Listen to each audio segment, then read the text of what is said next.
So may magandang balita. So ngayong araw nga na to, i-share ko sa inyo. Ito nga ang bagong update natin tungkol nga sa paggawa ng mga cellphone. Kung saan yung mga impedix nga po natin na may mga password, kaya nang kunin yung password nang hindi nabubura yung laman.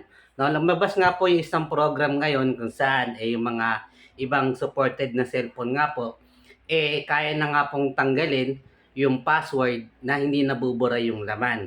Ngayon, ano naman yung ano nito, ang dapat natin malaman dito. So, medyo matagal nga lang yung proseso ng paggawa. So, may nakita nga ako na ginawa nila na naging successful naman.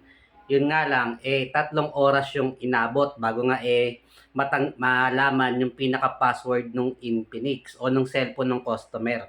So, ganong katagal. Ang kagandahan naman, wala kang nabura at andun pa rin yung laman, mga picture, mga video, at pati yung mga apps. Kung talagang password lang talaga yung nakuha at inilagay nga dun sa cellphone at gumana na siya ng maayos.